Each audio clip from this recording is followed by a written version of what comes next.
Hello my dear students, a very warm welcome to you. I'll welcome to you to our official channel of Exam Only Study Circle, your one-stop solution for all government exams. I'm your mentor Shubhankar, and today I've brought a very important session for you, that is your 15 most important questions that have been seen predominantly repeating in your previous year question papers of lower divisional assistant exam. So what is the key element of this particular session that I'm taking? So this session would help aspirants like you to understand the demand of the exam, the types of questions that you can expect from aptitude section, which consists of maths and reasoning, and also the topics which are predominantly very much repeating in every year paper of this particular recruitment exams. So let's dive into the topic. So for today's topic, the reference that I have taken is from your previous year LDA paper, right? So if we see properly, this previous year paper consists of 150 questions. You can see 150 questions where two sections are there. The first section would be your general English and the second section would be your general awareness and aptitude. So I'll be guiding you for the aptitude portion. So as you see, in general awareness and aptitude, there are 75 questions. So based on the analysis that we have done, our team has done, we have seen that predominantly there are around about 35 to 40 questions which you can expect from just aptitude section. So it is very difficult for an aspirant to skip this particular topic because most students who appear for these exams are from different backgrounds, right? So they face difficulty while doing maths and reasoning. So I would help you as much as I can to guide you in this particular subject. Okay, so as you see, this paper was from the last year. The exam was held on the 3rd Feb and it was the advertisement year of 2023. So let's understand the types of questions which you can see in this particular recruitment, so that at first we'll just get a good idea, good grasp of the type of questions that they are asking, and then we can prepare in a systematic way. So let's see the first question. The first question out here is from reasoning. Okay, what's the question? How many 3-letter meaningful words can be formed from the word tier beginning with A and without repeating any letter within that word? So let's understand the psyche of this particular question. So they have given the word tier. Okay. And what they're asking us to do is they want us to form 3-letter word with these letters. But the catch is that the words that you're forming must start with the letter A. So A is fixed. And then we need 2 more letters to form such word. So let's understand this by writing the letters of this word in a jumbled form like this, T-E-A-R. Why are we writing it like this? In this way, if you see closely, you can easily see the letters. Okay, like this, it might be a bit difficult to understand what are the words which can be formed. But once you write like this, it's very easy. See, if you go through here, A-R-T, I can see the very first word, that is art. Next, A-R-E, yes, I can see R. Next, A-T-E, 8, right? I can see 8 as well. Anything else? I don't think there is any other word which can be formed. So there are 3 words which we are being able to form by using the letters of the word tier. So here the option will be B. Okay. My right answer for this question would be option B. That is 3 words can be formed. Now, in this question, the number of letters are quite low, so it's not that difficult. But sometimes you might expect, based on the competition going on nowadays, they might give you a 10-letter word, like something like education. Education, and use those letters to form some words, they might ask you. So that might take some time. So to save that time, we write the letters in such a way and then we just try to hit and try, right? So hit and trial method is used, and that way we can form the suitable words. Let's move to the next question now. Okay, let's see the next question. Okay, this is the next question which you're being able to see it. What's given? If A is substituted by 1, B by 2, and so on up to Z, which is substituted by 26, then what will be the sum of the numbers substituted for the word decay? Okay, so let's understand what is this. So generally this topic is known as alphabet test, as I've told you before. And also it can be also known as coding and decoding. So generally out here, the demand for this particular topic is that you must be very much familiar with the letter numbers. Suppose I write English letters like A, B, C, D, E, and so on till I reach Z, right? And suppose I start numbering these letters in a sequential way. Suppose for A, I'm taking 1, B, I'm taking 2, C, 3, 4, 5, dot, dot, dot, like this till I reach Z, which is your 26th number letter, right? And then when I use these numbers to put it in the word decay, so what will be my D? D would be my 4th number letter, E will be my 5th, C will be my 3rd, A would be my 1st number letter, and Y would be my 25th number letter. And once you do this, what they're asking you is to find the sum. Sum means you need to add up these numbers. So when I add up these numbers, what am I ending up with? So when you add this number, you can see 4 plus 5 is 9, 9 plus 3 is 12, 12 plus 1 is 13, and 13 plus 25 would be 38. So your answer would be 38, which is in which option? Which you can see is an option number A. So A would be the right answer for this particular question. Now, okay, this question is quite easy because the letters which they have given are very much close. Suppose instead of decay, I would have given you a word like this.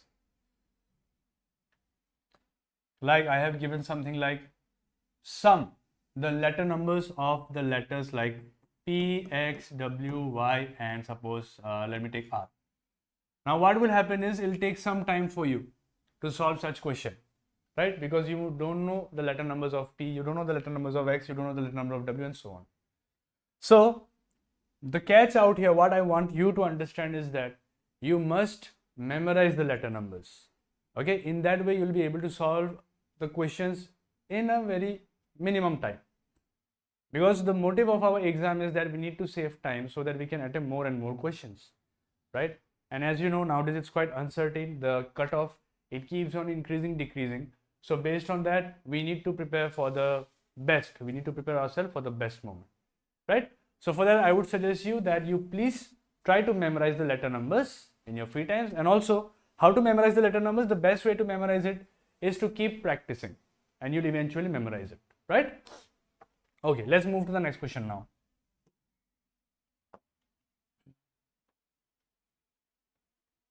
Okay, let's see this question. So this particular topic is known as odd one out. Okay, what's happening out here is you can see there are 4 options, and in 4 options we see different numbers. And based on these numbers, you have to see that which number does not belong to that group. Okay, here 3 numbers belong to the same group, but 1 belongs to the different group. So what is that? Can anyone tell me? So here the answer would be option B. Now why B?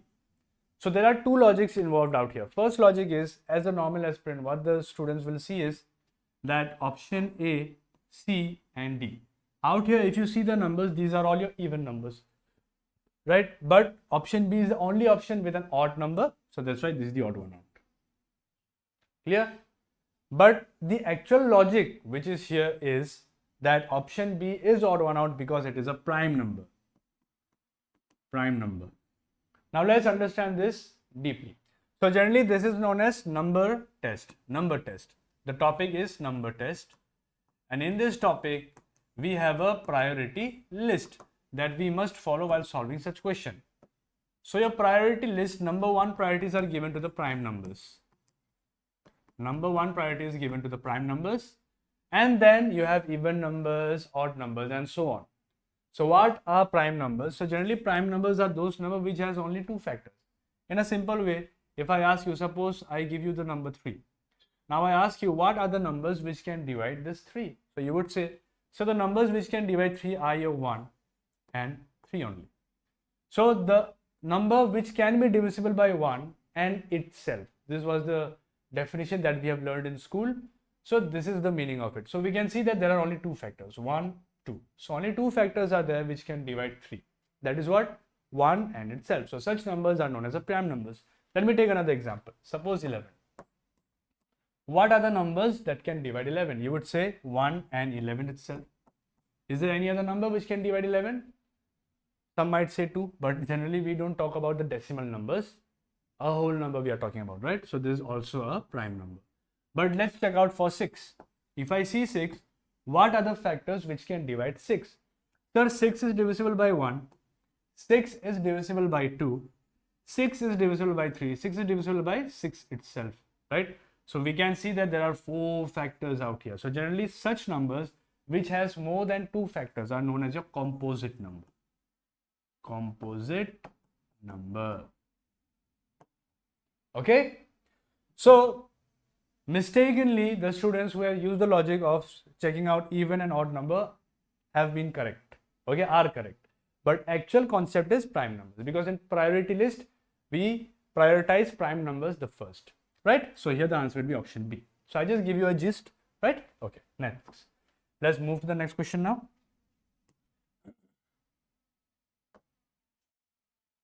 Okay. Yeah. So this is another question which we can see. Let's understand this question.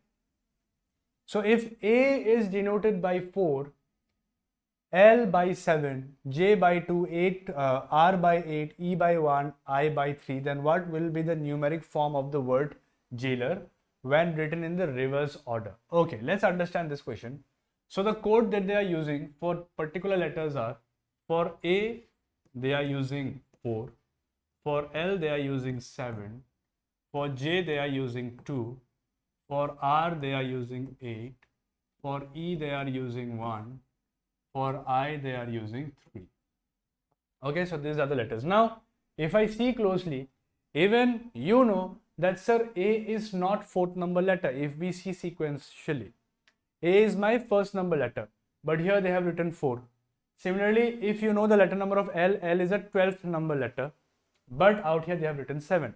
So what does this question mean is, the codes which are given here are very random. So that they are not going sequentially, they are putting the codes randomly themselves. Now they have asked you to find the code for jailer. And once you find the code for jailer, you need to reverse the code. You need to reverse the code. So now what you need to do here is, this is known as direct coding decoding. So direct codes are given out here. Like for J, what can we put? We can put 2 out here. So just put 2 out here. Simple. For A, we are going to use 4. For I, we are going to use 3. For L, we are going to use 7. For E, we are going to use 1. And for R, we are going to use 8.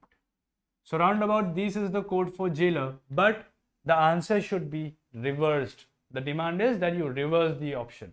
So when I reverse this option, you have to go from behind to forward, which will be 8, 1, 7, 3, 4, 2. So 8, 1, 7, 3, 4, 2, I do not see in any other options. So here your answer would be option D. That is none of these. Now to take none of these, you need a lot of confidence, and that confidence can be built only when you practice a good numbers of questions, right? Let's move ahead.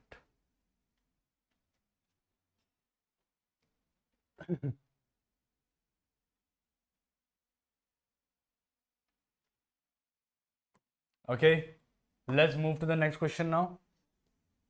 Okay, this is the next question. Let's understand this question as well. Let's do it together. What's given out here? If the first and the second digit, of each numbers are interchanged, then which number will be second lowest? Second lowest. Okay. So the thing that the examiner is asking us to do out here is that you have options consisting of digits, like option A is your 827. Okay. And now what he's asking you to do is, you have to interchange the first and second digit. So out here, this will be my first digit, this will be my second digit, and this will be my third digit, right? So you need to interchange these 2 digits. So when I interchange, the number which can be formed out here will be 2, 8, and 7. So 7 is as it is where he is, just you need to interchange 2 and 8, right? Similarly, the next option is 829. So out here also we need to interchange these 2 digits, 8 and 2 we need to interchange. So when you interchange, this becomes 289. Next we have 518.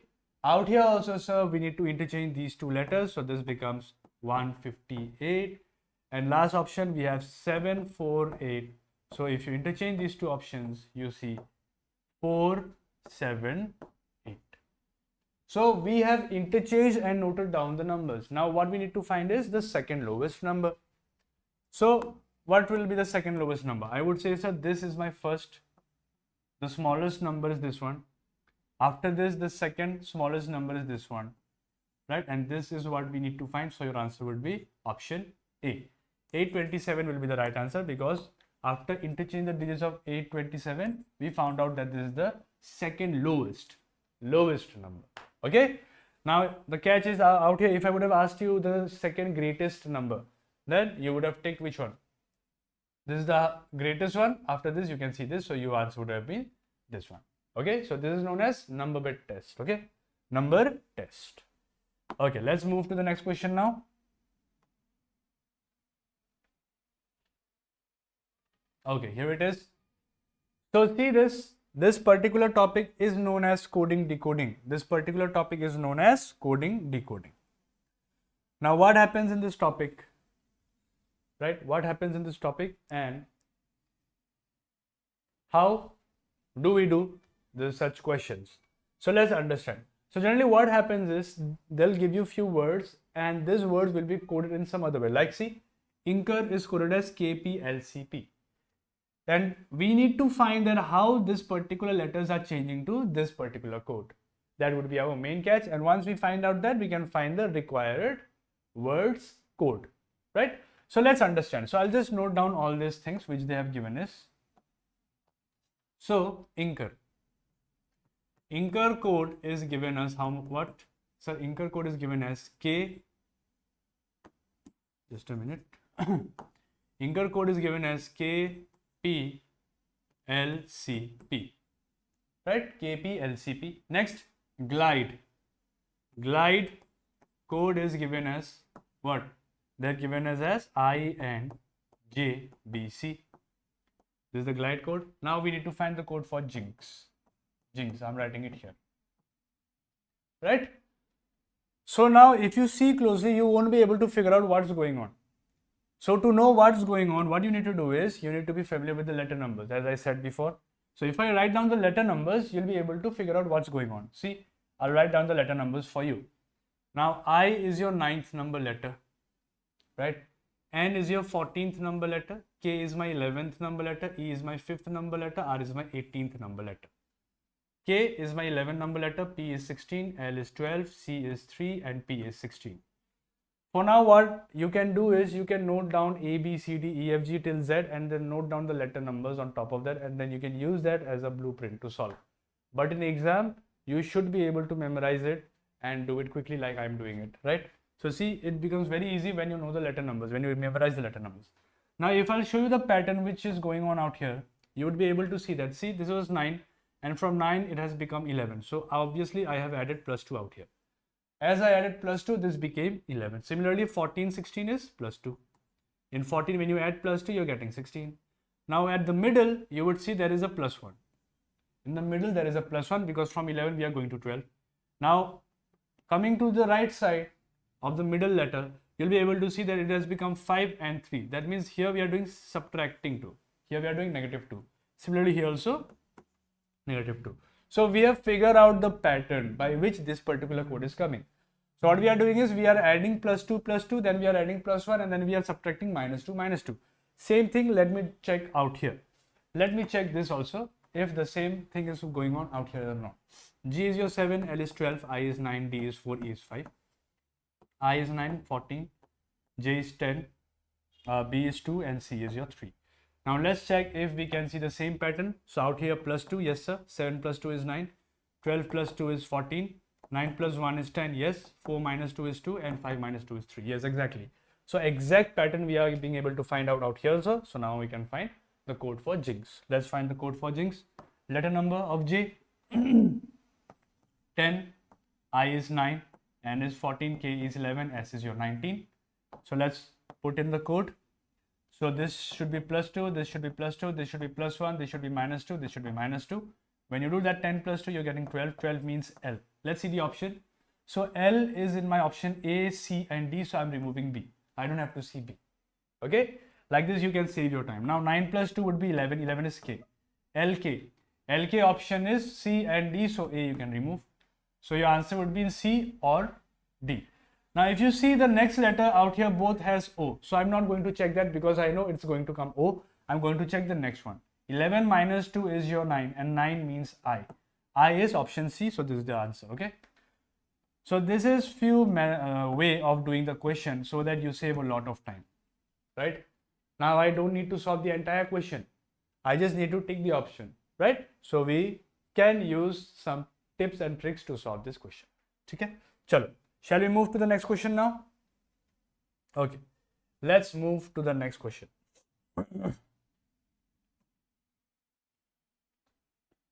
Okay. What is the square of 86? What is the square of 86? So out here, the conventional method which most students are going to use is this one. That they'll do. First, let's understand what is 8 square. 86 square means you're multiplying 86 two times. To write 86 square, we write like this. And what does this mean? This means that you're multiplying 86 two times. We are multiplying 86 two times. Just a minute. Okay, clear? Okay. So how to do this particular thing quickly? So let me teach you one trick. So we need to find what? We need to find 86 square, right? To do that, we need to compare this with 100. Now you can see that 86 is very much close to 100. So when we compare with 100, how much is 86 less than 100? I would say, sir, it's 14 less than 100. It is 14 less than 100, right? It is what? 14 less than 100. If you compare, okay, if you do 100 minus 86, you're going to get how much? 14. So I'm just writing that, sir, 86 is 14 less than 100. Now what you need to do, you just need to subtract. 86 minus 14, you're going to get 72. And behind, as it is a two-digit square, you're going to get two more digits out here. Now what will come here? Out here, what you'll need to do is you need to square this particular 14. Now as a aspirant who's preparing for a competitive exams, you should be familiar with squares and cubes. So squares you should memorize at least till 20 and cubes at least till, squares at least till 30 you should memorize and cubes at least till 20 you need to memorize. Now you should know that 14 square is 196. 14 square is 196. So you'll just put the last two digit out here and the one which is left out, you need to take it as a carry. Carry where? Here.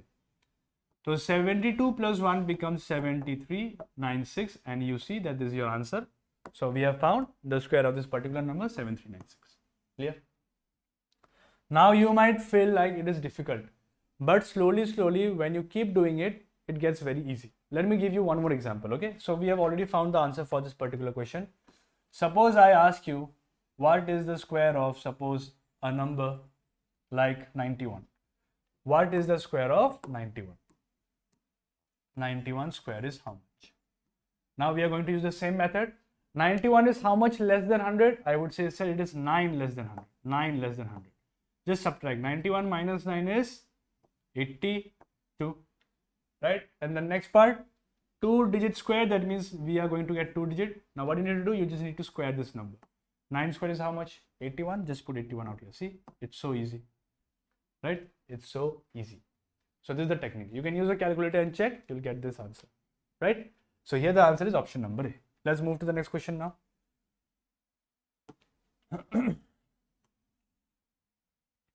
Okay. So we are stepping in the math section now. Just a minute. Okay. So we are stepping in math section where the student faces more difficulty, where students hate this particular subject. I can understand, but my friends, to learn maths and to enjoy maths, the only way to do that is by practicing it. Okay, practicing it and making sure that you're understanding each and everything which is being taught. Otherwise, maths is a very boring subject if you do not understand. And this thing happens because in school days, I'm not talking about only you, but even me, I didn't concentrate well in the class, and for that even I struggled a lot while during my preparation. But now, as I understand everything, it seems very easy for me. Now let's see this particular question, how to solve. The price of a scooty is 50,000. Okay, if the price is increased by 20%, what will be the new cost of the scooty? So as we are preparing for competitive exams, I would not show you the conventional method which you do in your school. I'll directly give you a shortcut method. So what's the shortcut? Now see, this 50,000 is the old price of the scooty, okay? So old price is your 50,000. Now what we are doing is we are increasing the price to 20%. We are increasing the price 20%. So what the demand is the new cost. What will be the new cost, new price? So to find that, what you need to do is you need to take the old price, okay? 50,000 is my old price, sir. And in this price, I'm increasing 20%. So this technique can be used in any question that you want. So always define it in terms of 100 because percentage means 100. Now I have increased 20%. So what I need to write at the top, you need to add 100 plus 20. Always define in terms of 100. That's why 100 increase. So plus 20. So you just write 120 out here. Suppose in this question, I would have said that it has been decreased. Suppose there is a decrease. Decrease of, suppose, let me say 20% decrease. Now, if it is decreased, then the new price will be what? I would say, sir, 50,000. And now I'm going to multiply and divide by 100. And at the top, as it is decreased, so I have to subtract 20 from 100 and you'll write 80 out here. Clear? As simple as that. This is the simplest method and it will take you only 2 lines to solve the question. So get rid of number of zeros out here. 2 zeros has gone. How many zeros are left, sir? 1, 2, 3. 3 zeros are there, so just put 3 zeros behind. Next, you need to multiply 5 into 12. So multiplication table also you need to master it till 30. Try to memorize the tables till 30. So 5 12s is 60. So you're getting 60,000 as your answer. Right? You're getting 60,000 as your answer. I hope it's clear. Right? So as it was increased, so I've written 100 plus 20 out here. If it was decreased, then I would have written 100 minus 20, 80. In the same way, this method can be used in question like population based question as well. Or maybe like a price. Suppose I say that in a company, what happened is, I sell bike. So suppose the bike cost was 5,000 rupees. And now the first year, I increase the bike price by 30%. Increase the bike price by 30%. So I'll write 100. And at the top, I'm going to write 130. Because in 100, I have increased the price to 30%. So 100 plus 30, 130. Then I say that in the next year, as I see there is a lot of inflation in the market, I decrease the price. So suppose I say that next year I have decreased the price by 10%. 10% decrease. So in 100, you'll decrease the price 90. Now you solve this, you'll get the exact answer that the question will ask, what is the new price after all this? Okay, or maybe they'll ask you what will be the price on the third year now after increasing and decreasing. So you can use the same method to solve such question. Clear? Right? Okay, let's move back to the next question now. Okay. Now this thing is called profit and loss, right? So it is a very important topic in maths, and it keeps on repeating not only in MPSC but all other recruitment exams. You can take, you think about bank exam, you think about SSC exam, any exams you see, this particular topic, profit and loss, keeps on repeating itself each and every time. So let's understand what is this. Let me give you a gist, because if I solve directly, you won't be able to understand. So the gist is, suppose you start a business. You start a clothes store. So what you'll do is you'll first purchase the cloth, right? You'll purchase the cloth. So the thing that you're purchasing, which involves your own money while purchasing, that particular cost is known as a cost price, which is written as CP in short. Okay. Cost price is what, sir? The initial investment that I have made myself. Now next is selling price. What is the selling price? So selling price is the price at which I'm going to sell the cloth that I have bought it. And now obviously, suppose you've bought a t-shirt for a price of 500. You won't sell it in 500 because there will be no profit, no gain, right? No profit, no loss. So what you'll do is, obviously you'll increase the price or you might decrease the price. You're giving a discount, maybe. Increase and then you sell. Suppose you're selling it for 700, right? So this is the selling price. Now, if I ask you how much profit you have made in this particular transaction, how much profit? So you would say, sir, profit is how much? I would say, sir, 500 was my cost, which I used to purchase the t-shirt, and I sold it on 700. So the gap between these two values is how much, sir? How much more? So in 500, 200 more rupees I have sold. So this 200 is nothing but your profit. Okay, this 200 is nothing but the profit. Now, in the same way, if I ask you what is the profit percentage, how much percentage of profit you have made it. So what do you do? To find profit percentage, okay, what you need to do? We need the profit, sir, we need the profit, and we need to compare this profit with the original price. Original price means the price which I gave from my own pocket, the investment that I made. How much I made? 500. So you have to divide it by 500. And as we need to convert fraction to percentage, we need to multiply it by 100. Now if you see, you get rid of 2 zeros from here, and 5 40s are 200. So the profit percent out here would be 40%. The profit percent is 40%, right? How much profit you made? Profit is at 200 rupees, but profit percent is 40%. And how you got that? So just compare profit with the cost price, not the selling price. Okay, selling price is the price at which I'm selling. And why we do not take selling price and we take cost price? Because selling price is uncertain. It depends on different buyers on what price they want to sell. It's always fluctuating. But what's not fluctuating is the cost price. This is always fixed. You had paid that amount and you cannot change that. That's why you're taking cost price at the denominator. As simple as that. So everything is concept. No formulas are required. Now let's solve this question in the same manner. So what's given, my friend? Out here, a man sold his cow for rupees 1980. Okay. So this guy, he sold his cow for a price of 1980 rupees and gained 10% profit. Okay. And gain means profit. The cow was bought for the initial cost. They are asking the initial cost. So let me give you a best technique to solve such question. So we can see that, sir, out here the profit which he had made is 10%. Now let's convert this particular percentage into a fraction. To convert a percentage into fraction, you need to just divide the particular number by 100. Now this has become a fraction. Now get rid of the zeros. So from 1 0 from the top, 1 0 from the bottom. So you're left out with 1 by 10. Now we are going to use this to find each and everything in this particular question. So let's write down cost price and let's write down the selling price.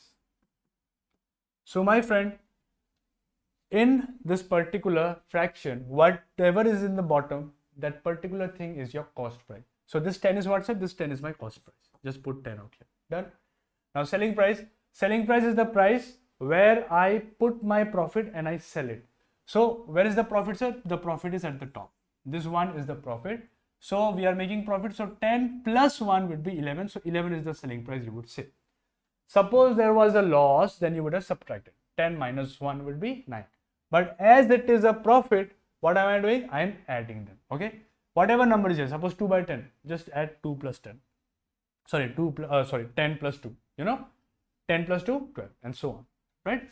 This is the thing. Now what's given, sir? 1980. 1980 is what? Sir, 1980 is my selling price. Now out here, what is the selling price that I'm seeing? So I'm seeing 11 as the selling price. Just write 11 at the bottom. First thing is to do that. Whatever is given, you need to divide that by the number that we have assumed. So we have assumed that selling price is 11. So I'm putting selling price out here. 1980 is the selling price. That's why 11. What you need to find? So we need to find the cost price. We need to find the cost price. And what is it? Sir, 10. So just multiply it by 10. Right? Multiply it by 10. Clear? Okay. Let me explain again. 1980 is the selling price. So 1980 divided by selling price. How much we have assumed? 11. So put 11 here. What we are asked to find? We are asked to find cost price. So just multiply by 10. As simple as that. Clear? And how did we get 10 and 11? By using this profit percentage. Okay. So you solve this, you're getting what, sir? 11 18s is 198 and we have a 0 here, so 0. So 180 into 10 would be 1800. So you would say, sir, obviously I bought the cow for 1800 rupees and then when I sold it at 1980 rupees, I made a profit of 10%, right? So here the answer would be option number A. I hope you're being able to understand, right? So these are the short approaches that we need to use in our particular exam. Okay, you cannot use the lengthy approach, friend, because our motive is to save time and attempt as many questions as possible. Okay, as many questions as possible, right? Okay, let's come to this question now. Now this is what, sir? This is simple interest question. For this also, I cannot directly go and solve it, but you need to understand simple concept. Let me give you a bit of concept. What is a simple interest? So generally, and why is it called simple interest? So let's understand a situation. Suppose I took some amount from you. Okay. So the amount which I took initially is known as a principal. Suppose I took 100 rupees from you. So this would be the principal amount.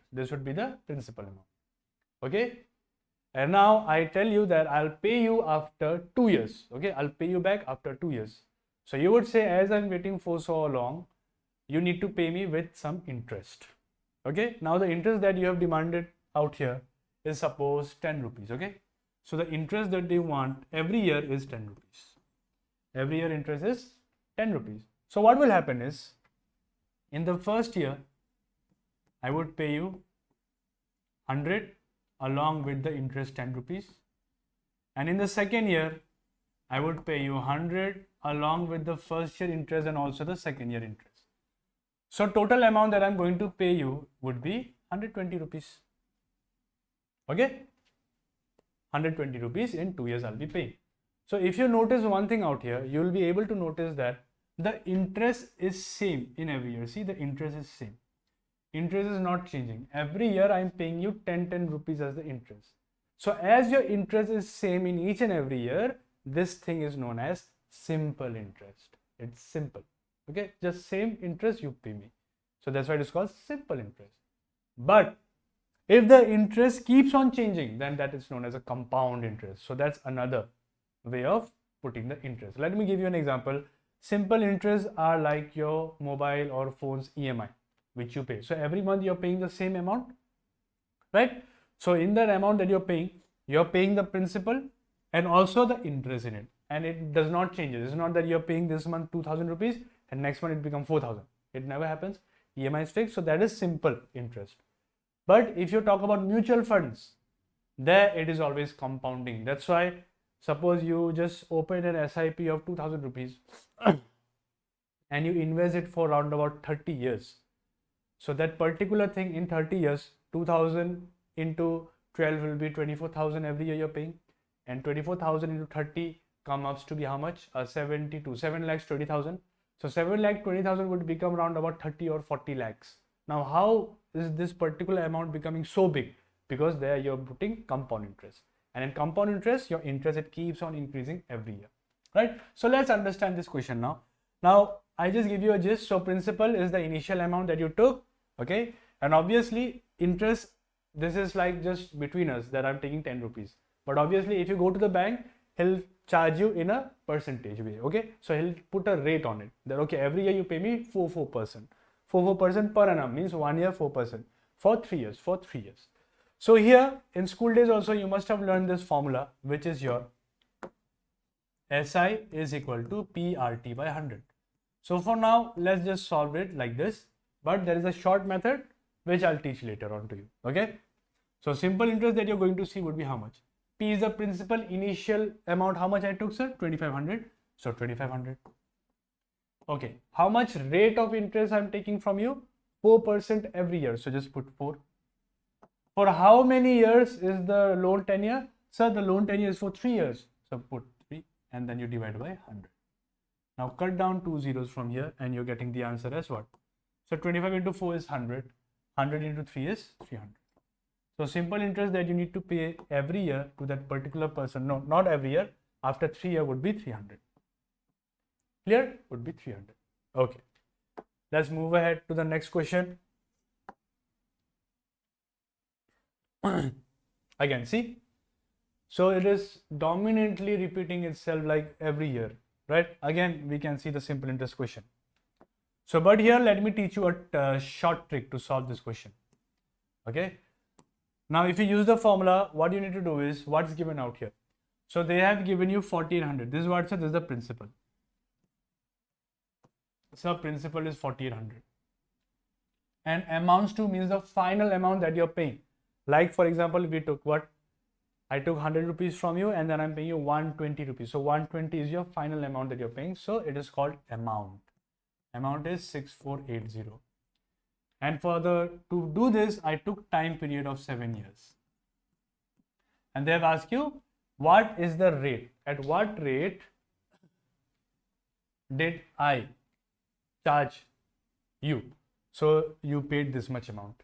Okay. So I'll tell you a short trick.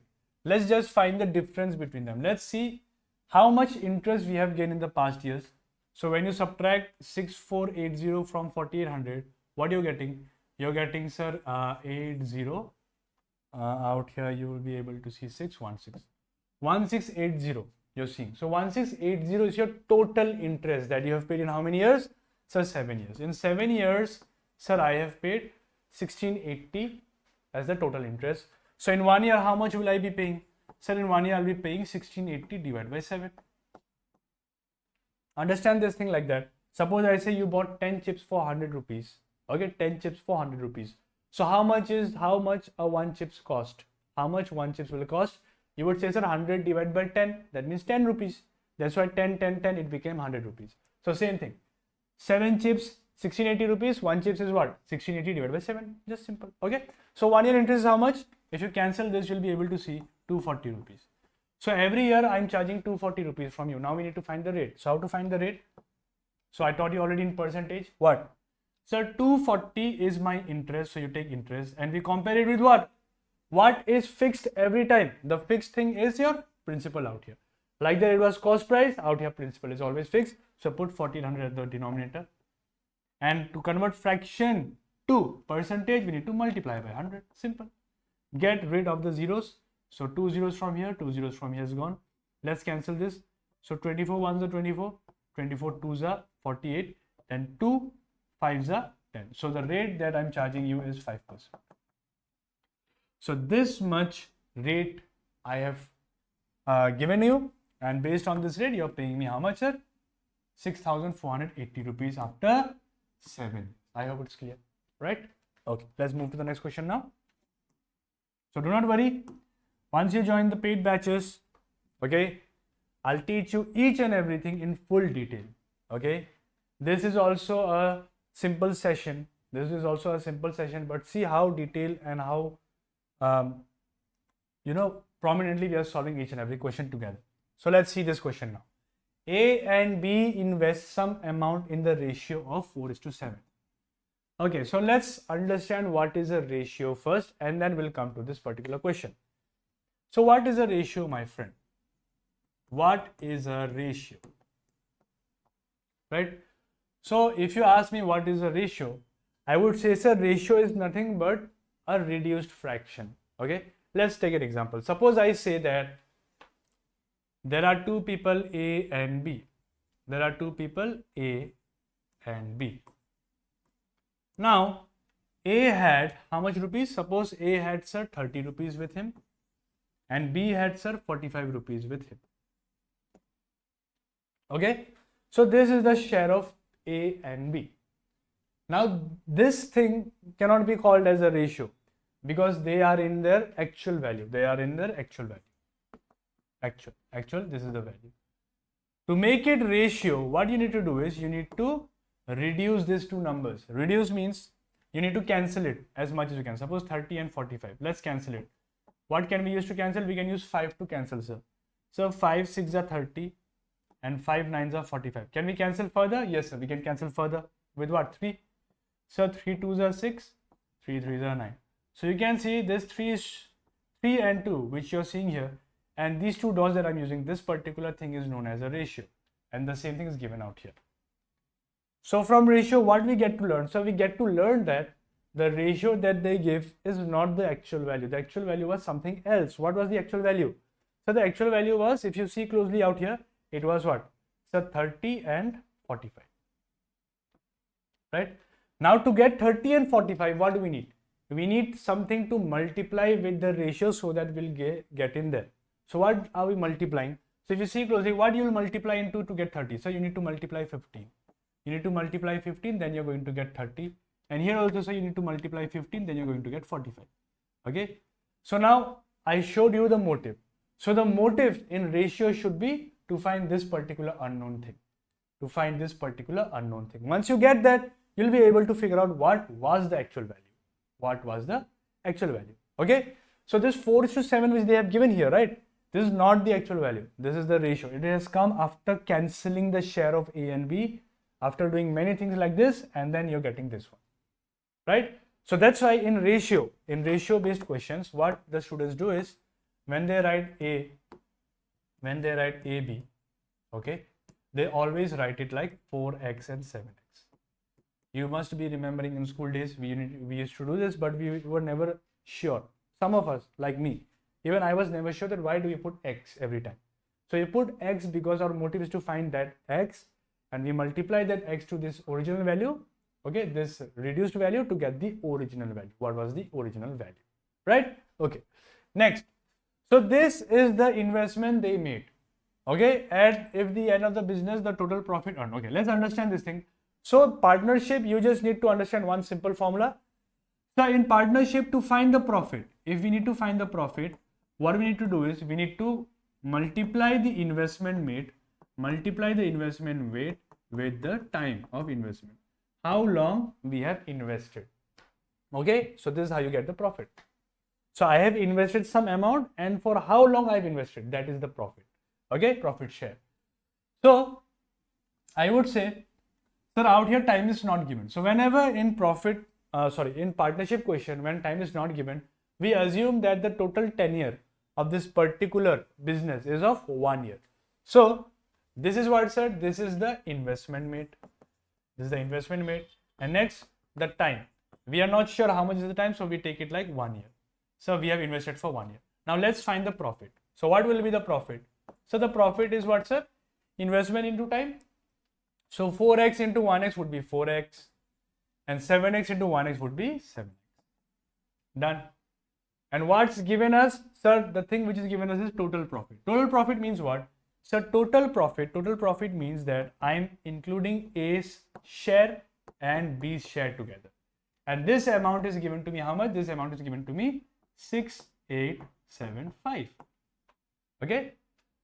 How much amount A is having, how much amount B is having. I'm clubbing those two and I'm telling you the total profit was this much. So how much is A? We can see, sir, A is my 4x, so just put 4x out here instead of A. Okay, plus how much is B? B is 7x, so just put 7x out here. Done. And this amounts to how much, sir? 687. I hope it's clear, right? Let's simplify. 4 plus 7 would be 11. And as you see, the variable are same, just put 11x equal to 6875. Done. From here, we can find x. So what will be x? Sir, here 11x means 11 multiplied by x, okay? 11 multiplied by x. So when you take 11 that side, you need to divide this particular number by 11. In school days, we have learned equations, right? Suppose I write x plus y is equal to z. So suppose I take y there. So what happens is anything that goes on the opposite side of equal, it becomes, the sign changes, opposite. So plus opposite sign is negative. So this becomes negative of y. Similarly, if I write like x into y equal to z, and if I want to take y that side, what you need to do is this multiply becomes divide. So you need to do z by, clear? Okay, this was the school level basics that I just showed you. And if you have problem with this also, do not worry. In our batches, we teach you each and everything from a very zero level. Okay? So when I divide 6875 by 11, I'm going to get how much? I'm going to get 66, 27, 25. I'm getting 625. So this 625 is that particular x that I want. This x that I want. This x that I want. And when I get this particular number, I can find the actual share. What do we need? Share of A. So A's share is how much? Sir, A's share I can see is my 4x. A's share is 4x. A's share is 4x. So just write 4x. Now what we need to do is 4 into x. How much we have got? X we have got 625. Okay, 625. Just put 625 out here. You multiply, you're getting how much? 6 5s are 20. This becomes 10. 2500. So that means out here A's share is how much, sir? 2500. Done. Option B would be the right answer. I hope it's clear, right? Okay, so this is the first, this is the topic which you must have not learned if you're a beginner, but I hope you could understand a bit. Okay, motive is to understand just a bit, not everything, but just a bit, right? But we can do this particular question in a more shorter way. What is that way? What is that way? And your answer will come in single line. So that way is this one. That's, sir, A and B. What is the ratio? Sir, 4:7. Okay, this is the investment, and they have not given the time period. Okay, they have not given the time period, so time period would be 1. So I'll just multiply 1 year. I have multiplied 1 year. I'm not going to put X now. Okay, I'm doing a short technique. So what we are getting profit? So profit ratio is how much, sir? 4 and 7. Done. Okay. Use that method which I taught you before. 6875. 6875. What is this? Sir, 6875 is the total share. Is the total share of A and B together. So if you add A and B, what are you getting, sir? Total share is 4 plus 7. How much? 11. Just put 11 out here. What do we need to find? We need to find share of A. A is how much? 4. Just multiply by 4. You'll get the same answer. 11. 625. 625 into 4 is 2500. See?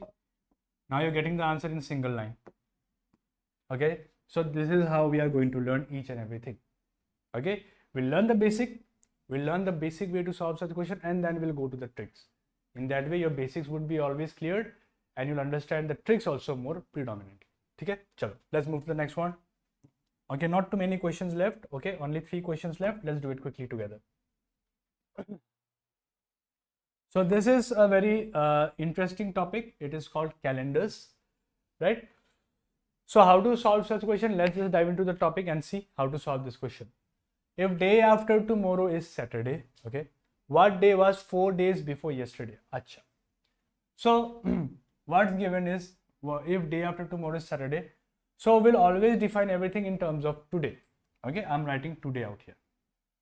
Today. Today. Done. Day after tomorrow. What does day after tomorrow means? So day after tomorrow means that the next day of today is your tomorrow. Okay, and the next day of tomorrow is your day after tomorrow. Day after tomorrow, right? So I would say, sir, out here 2 days gap are there. And this day after tomorrow is what? So day after tomorrow is Saturday. So Saturday is this one. And this is Saturday. Clear? See, if day after tomorrow is what, sir? Day after tomorrow means tomorrow, then day after tomorrow. Tomorrow's next day, day after tomorrow. Clear? Okay, this is Saturday.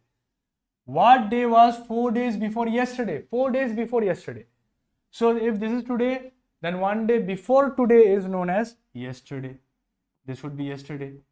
And 4 days before yesterday, they said 4 days means 1, 2, 3, 4. This day they are asking. This is the day they are asking. Okay.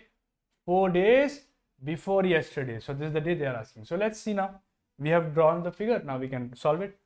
If this is Saturday, then this would be Friday, right? This would be Thursday. This would be Wednesday. This would be Tuesday. This would be Monday. This would be Sunday, and then this would be Saturday. As simple as that. So your answer would be Saturday, sir. Okay, your answer would be Saturday. I hope it's clear. Right? Easy question. Shall we move ahead to the next one? Okay, let's move to the next question now.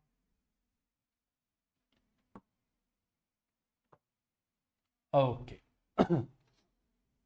Now let's see this question. So if you're going to solve it in the normal approach, it'll take you minimum 5 minutes to solve, minimum. Because you have to do a lot of calculation, right? But the same question can be done within 10 seconds.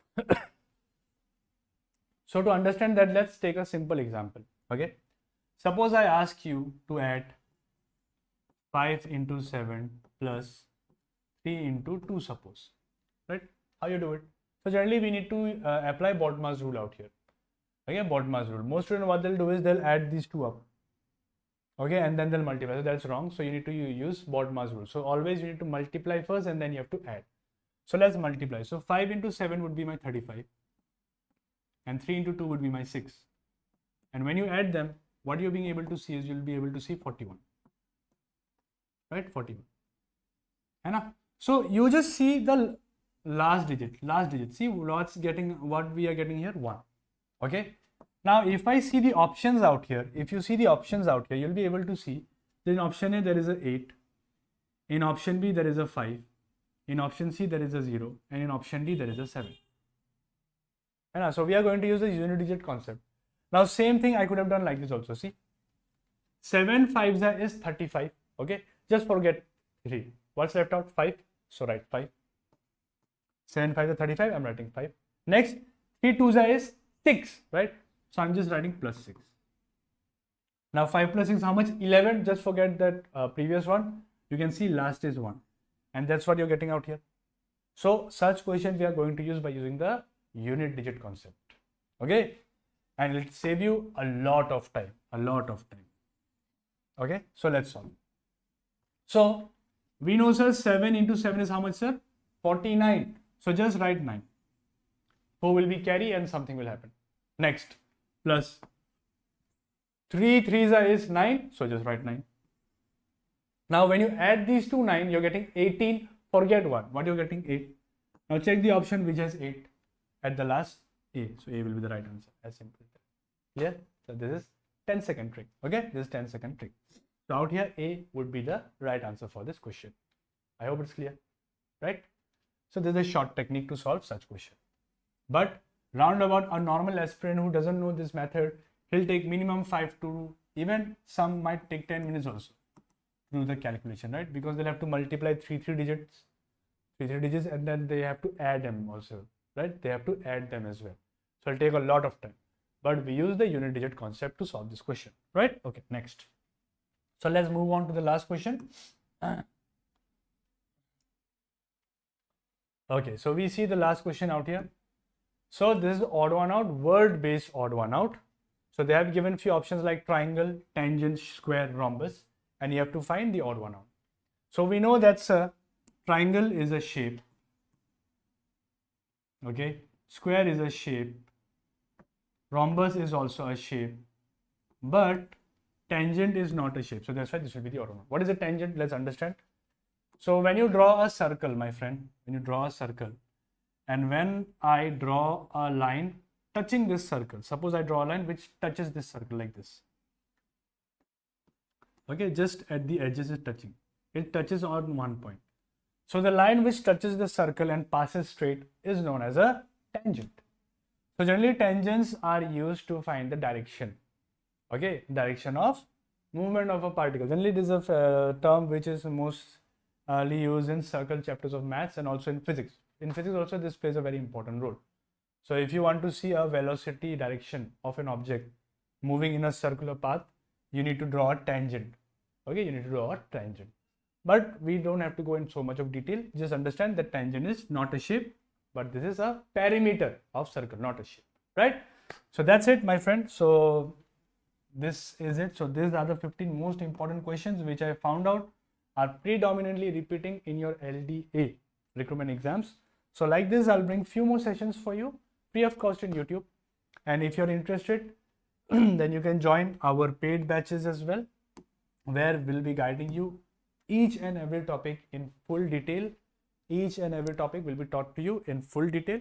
So let me give down the concerned team's number. You can contact this number and get the details of our coaching.